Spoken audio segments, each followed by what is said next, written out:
When you work in Revit, you will likely spend a great deal of time selecting and modifying objects that have been placed in the building model. To help identify objects, Revit includes an automatic highlighting feature. In the plan view, I'll zoom in to the transformer. Notice that when I move the cursor over the transformer, it highlights, and a description appears, both in a tooltip and on the status bar.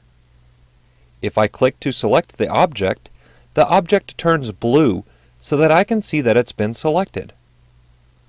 Also, when I zoom in on the transformer in the 3D view, I can see that the transformer is highlighted in that view as well. Each view in Revit is just a different way of looking at the building model. When you select an object in one view, it's selected in the building model and is highlighted in every open view. I'll maximize the plan view and then zoom out so I can see the entire view. When you attempt to select an object, if there are many objects in the same location, you may find it difficult to select the desired object. But if I press the Tab key, Revit will cycle through the objects near the cursor. Eventually, the element will highlight and Revit reports this in both the tooltip and on the status bar. Now I can click to select the element. Again, when I select the element, it turns blue, and I can see in the Properties palette the element that is selected. I'll switch to the default 3D view, zoom out, and then select a wall. When I do, the wall turns blue, indicating that it is selected, and again, I can see this in the Properties palette. Also, the wall has become semi-transparent. I can now see the elements behind the wall. This can be controlled from the Options dialog. I'll expand the Application menu and click the Options button. Revit displays the Options dialog. I'll switch to the Graphics options. In the Colors area, there's a semi-transparent checkbox. You can change the colors to anything you choose and also clear the semi-transparent option if you prefer elements remain opaque when selected. I'll click Cancel to close the Options dialog and then switch to the Level 1 floor plan view. I'll zoom in on the panel boards in the northwest corner of the room and then select one of those panel boards. When I select a panel board, it turns blue, so I can see that it's selected. If I select a different panel board, however, that one becomes selected, but the previous panel board is no longer selected. If you want to select more than one object, press and hold down the Control key while selecting objects. Revit will then add each object to the selection set. Pay attention to the plus sign next to my cursor when I press Control. If you select an object by mistake, you can easily remove it from the selection set. To do this, press and hold the Shift key and select the object again.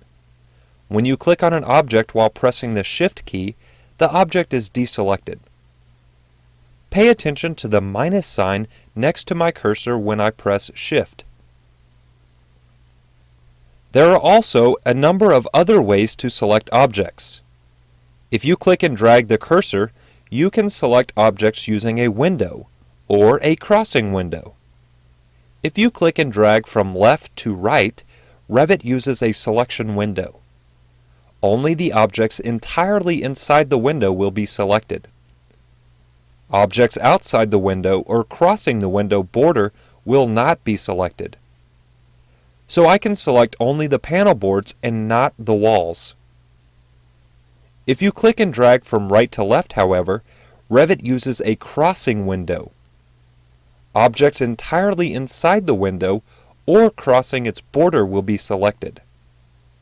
Now, I have selected panel boards, walls, conduit, and a space. When you select multiple objects, realize that in the Properties palette, Revit displays the number of objects that have been selected, and in the ribbon you can see a filter tool. Depending on your screen resolution, you may also see a filter button in the lower right corner of the status bar. If you click the filter button, Revit displays the filter dialog. The category list shows all of the categories of objects currently selected, along with how many objects of each category and the total number of selected objects. If you want to select one particular category, you can clear the checkboxes adjacent to the other categories. For example, if you want to select only the ductwork, you can click Check None, and then select the Ducts checkbox and click OK. Now only the ducts are selected. I'll click anywhere in the drawing area to deselect those elements. When working with multiple objects such as pipes that are joined together in a continuous chain, you can select the entire chain rather than having to pick each individual pipe. When I move the cursor over a pipe, notice that when I press the Tab key, Revit highlights the entire chain of connected pipes. I can then click to select all of those pipes. I'll press Escape to deselect those pipes.